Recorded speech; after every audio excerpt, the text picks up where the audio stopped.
हाँ जी, तो आपका क्वेश्चन आपके सामने है और एक बार पूरे क्वेश्चन को वीडियो को पॉज करके पढ़ लें, फिर आगे बढ़ते हैं। तो मुझे उम्मीद है आपने क्वेश्चंस को पढ़ लिया होगा और अब आगे बढ़ के इसको सॉल्व करते हैं। ठीक है, देखिए ध्यान से, बहुत ध्यान से देखिएगा, बड़ा सरल सा क्वेश्चन है ये।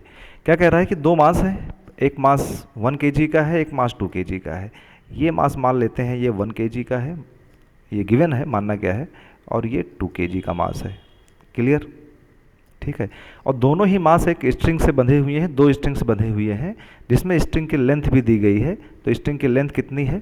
स्ट्रिंग की लेंथ कितनी है? ये भी 1 मीटर का है और ये भी 1 मीटर का है। और ये दोनों ही मास हॉरिजॉन्टल प्लेन पर इस पोल के अबाउट एंगुलर स्पीड ओमेगा से घूम रहे हैं। ओमेगा एंगुलर स्पीड है, कितना है? ये गिवन है 2 रेडियन पर सेकेंड, 2 रेडियन पर सेकेंड।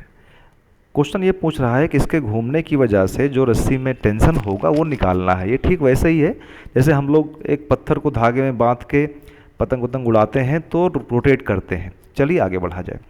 टेंशन की जहाँ तक बात बताऊँ मैं आपको, तो कभी किसी क्वेश्चन में टेंशन की बात करनी पड़ेगी, कभी किसी क्वेश्चन में कंप्रेशन की बात करनी पड़ेगी। एक बात याद रखने वाली है कि जब भी किसी रॉड में या स्ट्रिंग में आपको टेंशन दिखाई पड़े तो हमेशा सिंबल ऐसे दिखाइएगा। क्यों दिखाइएगा तो इसकी चर्चा कभी बाद में कर लेंगे, बिल्कुल साइंटिफिक है। और अगर किसी रॉड में कंप्रेशन दिखाई पड़े तो रॉड के अंदर कंप्रेशन हो तो इसको ऐसे दिखाया जाए। सिंबल को पहचान लीजिए, this is symbol of tension, this is symbol of compression. क्योंकि क्वेश्चन में ही कहा गया है टेंशन है, और वैसे भी फील भी होता है कि जब घुमाएंगे तो स्ट्रिंग में टेंशन ही आएगा। इसका मतलब मुझे यहाँ पर जो सिंबल बनाना होगा वो सिंबल कैसा बनाना होगा? ऐसे, ऐसे और यहाँ पे इस टाइप से। क्लियर हो गया? ठीक है, टेंशन लिखा जाए, दोनों में टेंशन अलग अलग होगी क्योंकि स्ट्रिंग ही अलग अलग है। एक ही स्ट्रिंग होती तो टेंशन एक ही होता, इसलिए हमें मानना पड़ेगा कि यहाँ पे टेंशन कितना है? T1 और यहाँ टेंशन कितना है? T2। ठीक है, तो अगर देखा जाए तो अगर ये वर्टिकल हैंग कर रहा होता तब तो बस काम खत्म था, सब कुछ हम लोग निकाल सकते थे। आपको पता है जब कोई बॉडी एंगुलर मोशन करती है, एंगुलर मोशन करते समय सेंट्रीपेटल फोर्स लगता है, सेंट्रीपेटल एक्सेलरेशन लगता है टूवर्ड्स सेंटर, और बाहर की तरफ सूडो फोर्स लगता है, एक काल्पनिक फोर्स लगता है जिसको आप सेंट्रीफ्यूगल फोर्स बोलते हैं या हिंदी में अभिकेंद्रीय बल बोलते हैं। और सेंट्रीफ्यूगल फोर्स की वैल्यू होती है mr ओमेगा स्क्वायर, है ना। इसका मतलब दोनों ही मास पे घूमते समय, रोटेट करते समय ये वाला फोर्स लग ही रहा होगा, इसको कोई रोक नहीं सकता है। इसकी वजह से भी टेंशन कुछ बढ़ेगा, टेंशन तो होगा ही, वो देखना है ना। चलिए देखा जाए तो एक एक करके हम लोग एफबीडी बनाएंगे। पहले एफबीडी बनाते हैं 2 किलोग्राम वाले मास की। क्लियर? चलिए पहले हम लोग बात करते हैं 2 किलोग्राम मास के एफबीडी की बात करते हैं। सपोज दैट देखिए अपने पास ये 2 किलोग्राम का मास है, ठीक है। इस पर इस समय कितने फोर्स लग रहे हैं? वैसे तो इसका वेट भी लग रहा होगा, लेकिन वेट वर्टिकल नीचे की तरफ लग रहा है और हमारा जो मोशन का प्लेन है हॉरिजॉन्टल है, तो वर्टिकल वाले से यहाँ पे कोई मतलब नहीं है। इसलिए जो वर्टिकल एक्सिस पर इसका वेट mg लगेगा, 2 × g लगेगा, उसको यहाँ पे हम दिखा नहीं रहे हैं, है ना। कोई दिक्कत तो नहीं किसी को? चलिए, तो केवल हॉरिजॉन्टल प्लेन पर लगने वाले फोर्सेस की बात करें तो साफ दिख रहा है कि इस पर एक फोर्स इधर दिखाई पड़ रहा है जिसकी नाम है T1। और बाहर की तरफ ये जो सेंट्रीफ्यूगल फोर्स है ये लगेगा, इसकी वैल्यू क्या होगी? FC। FC की वैल्यू क्या हो जाएगी? ध्यान देना है ना। फॉर्मूला मालूम है, ऊपर लिखा है mr ओमेगा स्क्वायर। मास कितना है? 2। रेडियस कितना लिया जाए इसकी चिंता जरूर होगी सभी को। आइए देखें रेडियस कितना लिया जाए।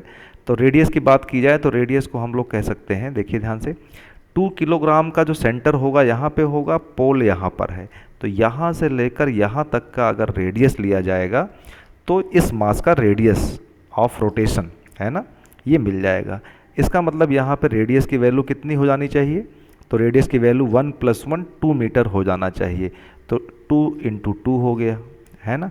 एक क्या है? ओमेगा कितना है? ओमेगा 2 रेडियन पर सेकेंड है, तो 2 का स्क्वायर कर देंगे तो ये 4 हो जाएगा। इसका मतलब हमारे पास इस तरफ जो फोर्स लग रहा है वो कितना लग रहा है? 2 × 2 = 4, 4 × 4 = 16, 16 न्यूटन का फोर्स इधर लग रहा है।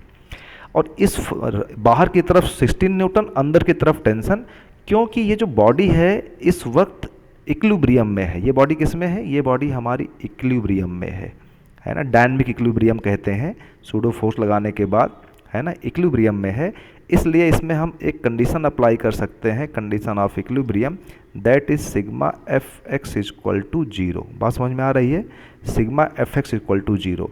आइए देखा जाए sigma F X equal to zero करने से क्या होगा, मतलब जितने फोर्स लेफ्ट लगेंगे उतने ही फोर्स राइट लगेंगे।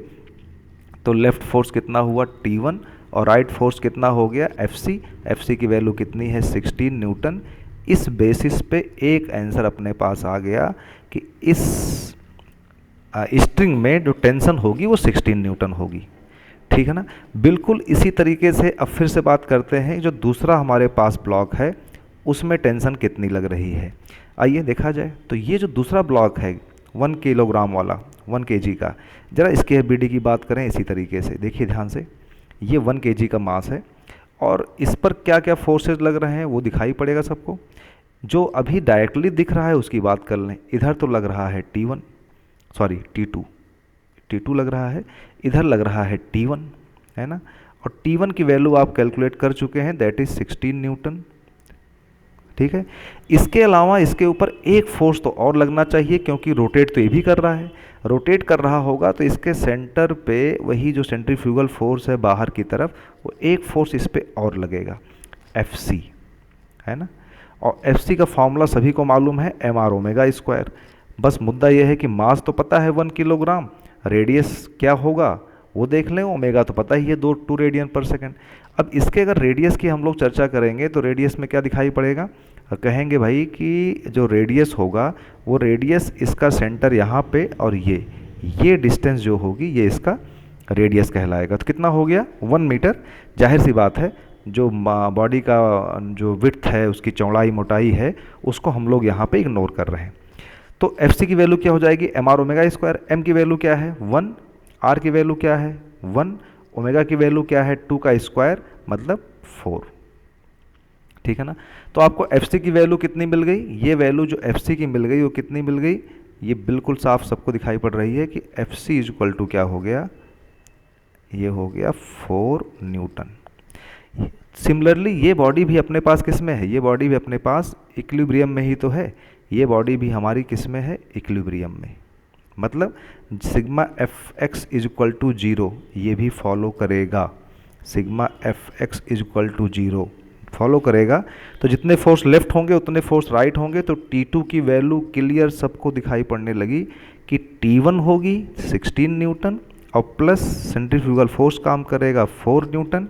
इससे साफ साफ आ गया कि T2 की वैल्यू 16 प्लस 4 20 न्यूटन होगी। इसका मतलब ये हो गया कि जो अंदर वाले स्ट्रिंग है उसमें टेंशन ज़्यादा है और बाहर वाले में कम है। अगर ये क्वेश्चन पूछा जाए कि कौन सी स्ट्रिंग पहले टूटेगी, रिस्क में कौन है, क्रिटिकल कंडीशन किसकी है, तो आप कहेंगे ये जो पहले जो पोल के नज़दीक वाली स्ट्रिंग है ये पहले टूट जाएगी। इसको थोड़ा सा मजबूत बनाना पड़ेगा। तो उम्मीद है ये बात समझ में आई होगी। चलिए इसको यहीं रोकते हैं, फिर एक नए क्वेश्चन के साथ मिलेंगे सर्कुलर मोशन में। Thank you.